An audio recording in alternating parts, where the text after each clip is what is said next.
पूर्व केंद्रीय मंत्री और कांग्रेस नेता पी चिदम्बरम ने स्वास्थ्य मंत्री डॉक्टर हर्षवर्धन के उस बयान की आलोचना की जिसमें उन्होंने कहा था कि देश में ऑक्सीजन या वैक्सीन की कोई कमी नहीं है। इस पर चिदम्बरम ने कहा है कि मुझे डॉक्टर हर्षवर्धन के बयान से हैरानी हो रही है। वो कह रहे हैं कि देश में ऑक्सीजन, वैक्सीन या रेमडेसिविर की कोई कमी नहीं है।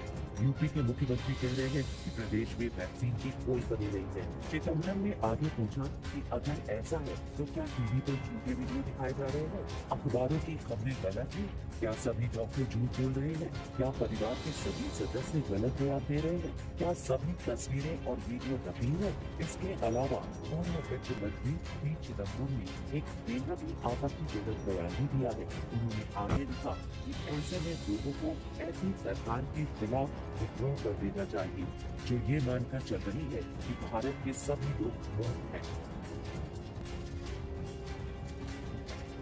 कांग्रेस ने स्वास्थ्य मंत्री डॉक्टर हर्षवर्धन के एक बयान को लेकर उन पर निशाना साधा है। कांग्रेस ने डॉक्टर हर्षवर्धन को बर्खास्त करने की मांग की है। कांग्रेस के मुताबिक अस्पतालों में इलाज नहीं मिल रहा है, ऑक्सीजन की कमी लगातार बनी हुई है, लोग बदहवास इधर उधर भाग रहे हैं, शमशान और कब्रिस्तानों में जगह नहीं बची है।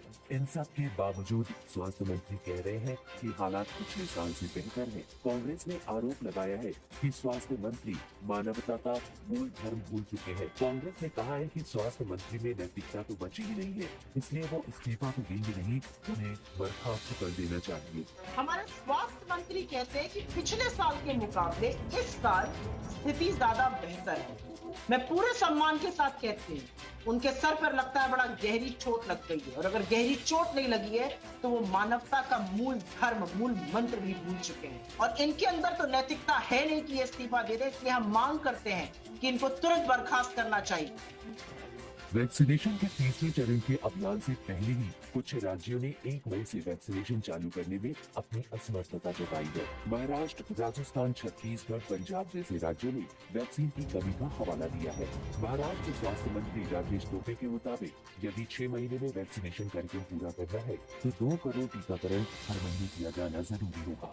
महाराष्ट्र में वैक्सीनेशन के लिए सिर्फ सार्वजनिक स्वास्थ्य विभाग में करीब 13,000 संस्थाएं उपलब्ध है। हमें जितनी वैक्सीन चाहिए उतनी मिल नहीं रही है। मुंबई में ही अपर्याप्त वैक्सीन स्टॉक की वजह से 40 प्राइवेट टीकाकरण केंद्र आज बंद हो जाएंगे, जबकि बाकी बचे 33 प्राइवेट टीकाकरण केंद्र भी सीमित स्टॉक के साथ केवल दूसरी खुराक दे पाएंगे। इस तरह राजस्थान, पंजाब और छत्तीसगढ़ ने भी वैक्सीन की कमी का हवाला दिया है। दिल्ली, कोलकाता, अमृतसर समेत कई जगह 45+ के लोगों को वैक्सीन की सेकेंड डोज मिलने में भी दिक्कत आ रही है। ऐसी कई शिकायतें आई जिसमें कहा गया कि पहले हॉस्पिटल ने सेकेंड डोज का स्लॉट दिया था जिसे आखिरी वक्त में कैंसिल कर दिया गया। 28 अप्रैल को दिल्ली हाईकोर्ट में हुई सुनवाई के दौरान कोर्ट ने दिल्ली सरकार से कहा कि हमारा देश एक अभूतपूर्व संकट का सामना कर रहा है, ऐसे में लोगों को एक साथ खड़े होने की जरूरत है। कोरोना मरीजों की बढ़ती संख्या को देखते हुए दिल्ली सरकार सैन्य बलों की सहायता लेने पर विचार करे। सरकार को मृतकों को ले जाने के लिए एम्बुलेंस की बजाय पुरानी पीटीसी बसों का इस्तेमाल करना चाहिए। दिल्ली हाईकोर्ट केंद्र सरकार से भी नाराजगी की। जस्टिस प्रतिभा सिंह ने रेमडेसिविर के इस्तेमाल के नए प्रोटोकॉल को लेकर केंद्र सरकार से नाराजगी जताई। कहा कि आप रेमडेसिविर इंजेक्शन की कमी के चलते प्रोटोकॉल रद्द करें। कल तक इस मामले में जवाब दीजिए। दिल्ली हाईकोर्ट ने कहा कि ऐसा लगता है कि केंद्र ने रेमडेसिविर की कमी की भरपाई के लिए प्रोटोकॉल ही बदल दिया है। अदालत ने कहा कि ये सरासर प्रबंधन है। वकील ने अदालत को बताया कि दवाएं ब्लैक मार्केट में मिल रही है, इसे अमीर लोग खरीद पा रहे हैं लेकिन गरीब की पहुंच से दूर है। इस पर अदालत ने कहा कि वो कालाबाजारी पर कुछ फैसला लेगी। जारी कोरोना की दूसरी लहर के बीच सभी राज्यों में ऑक्सीजन की किल्लत सामने आई है। दिल्ली समेत कई राज्य ज्यादा ऑक्सीजन की मांग कर रहे हैं। ऐसे वक्त में सरकार ने ऑक्सीजन की कमी को पूरा करने के लिए नया तरीका सोचा है। इसमें रक्षा तकनीक का इस्तेमाल किया जाएगा, जिसके तहत भारत के तेजस में उड़ते हुए ऑक्सीजन बनाने की तकनीक का उपयोग किया जाएगा। इस तकनीक को ऑन-बोर्ड ऑक्सीजन जनरेशन सिस्टम कहा जाता है। बताया जा रहा है कि इस तकनीक के जरिए 1 मिनट में 1000 लीटर ऑक्सीजन का उत्पादन किया जा सकता है। अब तक इसका उपयोग रक्षा क्षेत्र के लिए किया जाता रहा है। अब आपदा की इस घड़ी में आम लोगों के लिए भी इस तरह ऑक्सीजन उपलब्ध कराई जा रही है। विज्ञानियों के मुताबिक ऑनबोर्ड ऑक्सीजन जनरेशन सिस्टम एक लाइफ सपोर्ट सिस्टम है जो अधिक ऊंचाई में विमान में ऑक्सीजन की आपूर्ति करता है। इसके तहत विमान के इंजन से निकलने वाली हवा को प्रेशर स्विंग एब्जॉर्प्शन टेक्नोलॉजी की मदद से अलग किया जाता है। इन्हीं की मदद से विमान में ऑक्सीजन की सप्लाई की जाती है। कोरोना से सबसे ज्यादा प्रभावित है। पाबंदियों के बाद भी कई जगहों से लापरवाही की तस्वीरें सामने आती है। लिहाजा देश के कई हिस्सों में लॉकडाउन लगा है या फिर लॉकडाउन जैसी पाबंदियां लगाई गई है। ये तस्वीरें महाराष्ट्र के अमरावती की हैं। पुलिस के जवान वर्दी पहने सड़कों पर तैनात हैं। हाथ में माइक लगा है। आप सोच रहे होंगे कि पुलिस जरूर कोई सूचना या सख्त आदेश का ऐलान करा रही होगी, लेकिन ये अमरावती पुलिस की एक नई पहल है। लॉकडाउन में संगीत का सहारा लेकर पुलिस लोगों को घर में रहने की अपील कर रही है।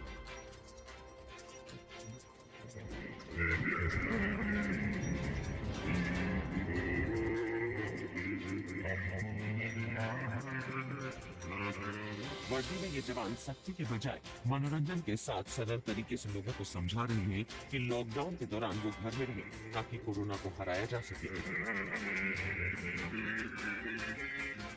पश्चिम बंगाल में आज आखिरी दौर के चुनाव में 4 जिलों की कुल 35 विधानसभा सीटों पर वोट डाले जा रहे हैं। आखिरी चरण में मालदह की 6, वीरभूमि की 11, मुर्शिदाबाद की 11 और कोलकाता नॉर्थ की 7 सीटों पर मतदान किया जा रहा है।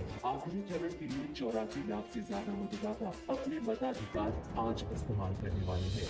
आखिरी चरण के लिए वीरभूमि में 3,908, मालदा में 2,073, मुर्शिदाबाद में 3,796 और कोलकाता उत्तर में 2,083 मतदान केंद्र बनाए गए हैं। चुनाव में सत्ताधारी टीएमसी, भारतीय जनता पार्टी और कांग्रेस गठबंधन के बीच मुख्य मुकाबला होने जा रहा है। आखिरी चरण की 35 सीटों पर मुस्लिम वोटर काफी अहम माने जा रहे हैं। साल 2019 के लोकसभा चुनाव में सियासी तस्वीर बदल गई है। मुस्लिम मतदाताओं की पहली पसंद टीएमसी बनी थी, जिसके चलते उसे 19 सीटों पर बढ़त मिली थी। इसके अलावा 11 सीटों पर बीजेपी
पूर्व केंद्रीय मंत्री और कांग्रेस नेता पी चिदम्बरम ने स्वास्थ्य मंत्री डॉक्टर हर्षवर्धन के उस बयान की आलोचना की जिसमें उन्होंने कहा था कि देश में ऑक्सीजन या वैक्सीन की कोई कमी नहीं है। इस पर चिदम्बरम ने कहा है कि मुझे डॉक्टर हर्षवर्धन के बयान से हैरानी हो रही है। वो कह रहे हैं कि देश में ऑक्सीजन, वैक्सीन या रेमडेसिविर की कोई कमी नहीं है।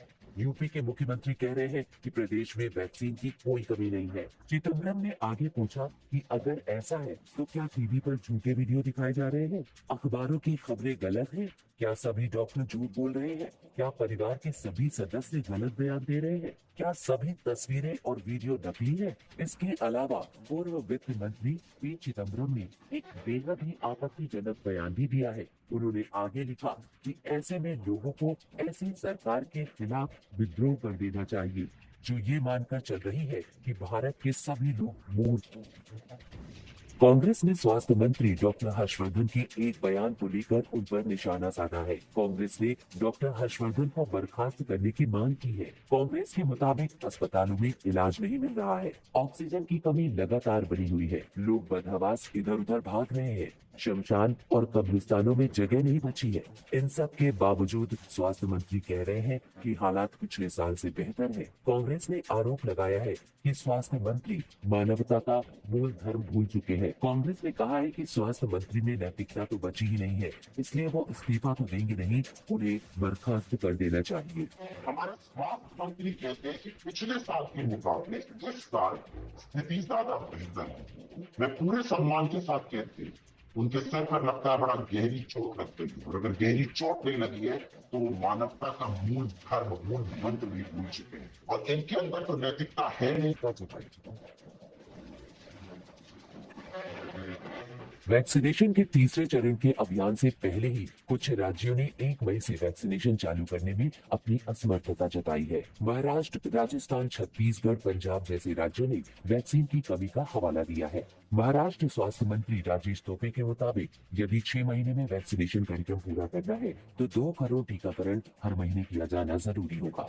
महाराष्ट्र में वैक्सीनेशन के लिए सिर्फ सार्वजनिक स्वास्थ्य विभाग में करीब 13,000 संस्थाएं ही उपलब्ध है। हमें जितनी वैक्सीन चाहिए उतनी मिल नहीं रही है। मुंबई में ही अपर्याप्त वैक्सीन स्टॉक की वजह से 40 प्राइवेट टीकाकरण केंद्र आज बंद हो जाएंगे, जबकि बाकी बचे 33 प्राइवेट टीकाकरण केंद्र भी सीमित स्टॉक के साथ केवल दूसरी खुराक ही दे पाएंगे। इस तरह राजस्थान, पंजाब और छत्तीसगढ़ ने भी वैक्सीन की कमी का हवाला दिया है।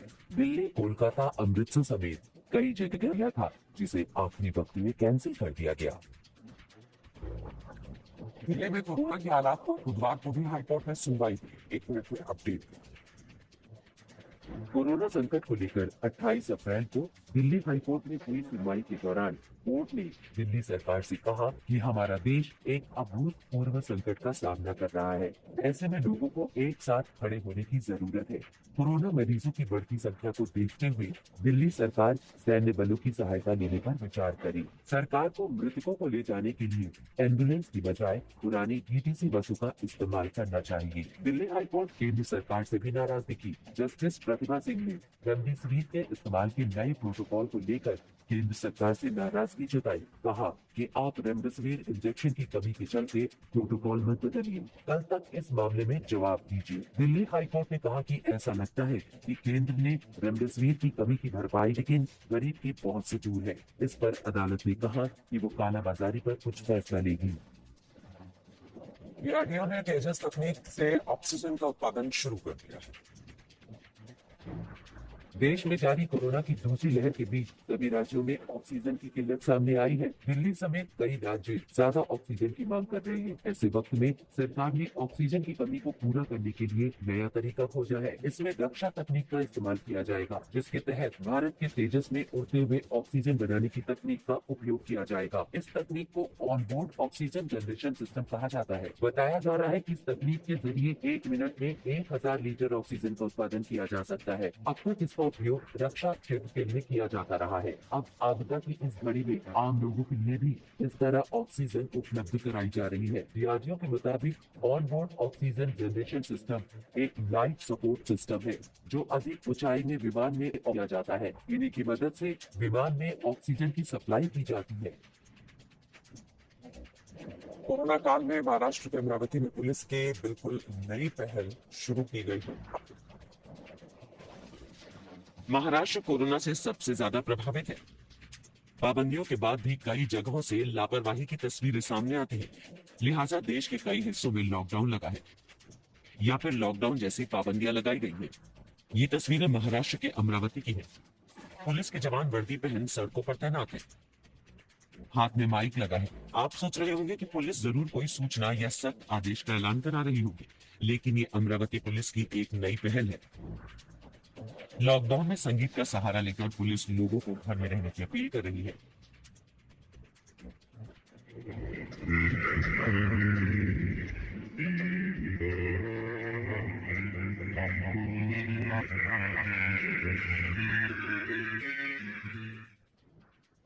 बंगाल में हो रहे 8 चरण के चुनाव का आज आखिरी चरण है। आज 4 जिलों की 35 सीटों पर वोट डाले जाएंगे। पश्चिम बंगाल में आज आखिरी दौर के चुनाव में 4 जिलों की कुल 35 विधानसभा सीटों पर वोट डाले जा रहे हैं। आखिरी चरण में मालदा की 6, वीरभूमि की 11, मुर्शिदाबाद की 11 और कोलकाता नॉर्थ की 7 सीटों पर मतदान किया जा रहा है। आखिरी चरण के लिए 84 लाख से ज्यादा मतदाता अपने मताधिकार आज इस्तेमाल करने वाले हैं। 8वें चरण के लिए वीरभूमि में 3908, मालदा में 2073, मुर्शिदाबाद